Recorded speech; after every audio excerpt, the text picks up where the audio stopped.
হাইকোর্টে ধাক্কা খেয়েছেন, তবে বিদেশ যাত্রার অনুমতি পেতে সুপ্রিম কোর্টে গিয়েছেন অভিষেক বন্দ্যোপাধ্যায়। কলকাতা হাইকোর্টের রায়কে চ্যালেঞ্জ জানিয়ে সর্বোচ্চ আদালতের ডায়মন্ড হারবারের তৃণমূল সাংসদ। সুপ্রিম কোর্টে আগামী সপ্তাহে অভিষেক বন্দ্যোপাধ্যায় আর্জির শুনানি হতে পারে। আর এই নিয়ে রাজ্যের মন্ত্রী অগ্নিমিত্রা পাল কি জানাচ্ছেন শোনাবো। আমাদের যুবরাজ তিনিও সাংঘাতিক দুর্নীতি করেছেন, তাই জন্যই তো উনি বাইরে চলে যেতে চাইছেন চিকিৎসা করাতে। ওনাকে সুপ্রিম কোর্টে দৌড়তে হচ্ছে যে ওনাকে যেতেই হবে। তার মানে এজেন্ডাটা চিকিৎসা করানোর নয়, এজেন্ডাটা পশ্চিমবঙ্গ থেকে পালাবার। এদিকে আরো বিপাকে পড়লেন অভিষেক বন্দ্যোপাধ্যায়ের পিএ সুমিত রায়। সুমিতকে ফের সিআইডি তলব করেছে। আজই তাকে ভবানী ভবনে হাজিরার নির্দেশ দেওয়া হয়েছে। শুক্রবারই শালবনী জমি দুর্নীতি মামলায় সুমিত রায়কে হাজিরার নোটিশ পাঠিয়েছে সিআইডি। গতকাল সন্ধে কানাল রোডে সুমিত রায়ের বাড়িতে গিয়ে নোটিশ দেয় সিআইডি। আজ সকাল 10টায় ভবানী ভবনে তাকে হাজিরার নির্দেশ দেওয়া হয়েছে।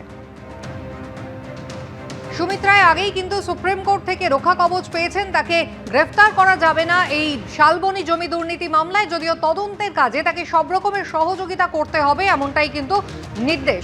যদিও ইতিমধ্যেই সিআইডি কিন্তু তাকে বাড়ি গিয়ে নোটিশ দিয়ে এসেছে। কথা বলবো, আমাদের প্রতিনিধি পার্থপ্রতিম ঘোষ রয়েছেন আমাদের সঙ্গে। পার্থ, ভবানী ভবনে আজকে ডেকে পাঠানো হলো অভিষেক বন্দ্যোপাধ্যায়ের আত্মসহায়ককে।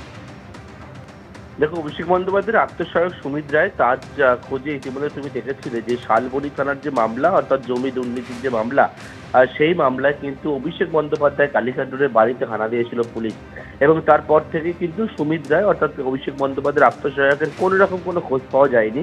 পরপর একের পর এক মামলা হতে থাকে। এক হচ্ছে শালবনীর মামলার পর ডেবরায় চাকরি দেওয়ার নাম করে প্রতারণার অভিযোগ সহ ডায়মন্ড হারবার পুলিশ ডিস্ট্রিক্টে একাধিক মামলা হয় সুমিত রায়ের বিরুদ্ধে। তুমি জানো, দেবদার মামলা হাইকোর্ট থেকে রক্ষা কবচ পেয়েছে এবং এই শালবনীর যে মামলা, সেই মামলার সুপ্রিম কোর্ট থেকে সাময়িক একটা রক্ষা কবচ পেয়েছে। আগামী 14 তারিখ এখনো পর্যন্ত জানা যাচ্ছে মামলার পরবর্তী হিয়ারিং, এবং সেই হিয়ারিং পর্যন্ত তাকে গ্রেপ্তার না করার নির্দেশ রয়েছে। এবং অর্থাৎ এই শালবনীর যে মামলা, সেই মামলাতে কিন্তু তদন্তকারীদেরকে সহযোগিতা করতে হবে, সেইটাও কিন্তু আদালতের নির্দেশের মধ্যে সেই বিষয়টা উল্লেখ করা হয়েছে। এবং তারপর দেখলে আমরা গতকাল রাত্রিবেলা সন্ধ্যে নাগাদ সিআইডি একটি টিম তারা আবারও সুমিত রায়ের বাড়িতে গিয়ে পৌঁছায় নিউ আলিপুরের ক্যানেল রোডে, এবং সেখানে গিয়ে তাকে পায়নি। তাকে পরিবারের সদস্যদের কাছে নোটিশ দিয়েছে, দিয়ে বলা হয়েছে যে আজকে সকাল 10টার মধ্যে ভবানী ভবনে এসে হাজিরা দেওয়ার জন্য, তদন্তকারীদের সহযোগিতা করার জন্য। কোনো আইনজীবী আনা যাবে না, যেমনটা নির্দেশ রয়েছে তাকে একা আসতে হবে। এবং নির্দেশ রয়েছে আদালতে সকাল 10টা থেকে সন্ধ্যে 6টা পর্যন্ত জিজ্ঞাসাবাদ করতে পারবে সুমিত রায়কে। এখন দেখার বিষয় সুমিত রায় তিনি আসেন কিনা, কারণ গতকালকে সুমিত রায় অন্যান্য আরো একাধিক মামলা রয়েছে যে মামলায় তার কিন্তু রক্ষা কবচ নেই, এবং তাতে এই রক্ষা কবচ চেয়ে হাইকোর্টের দ্বারস্থ হয়েছিল। সেখান থেকে কোনো রকম ভাবে স্বস্তি সুমিত রায় এখনো পর্যন্ত পায়নি।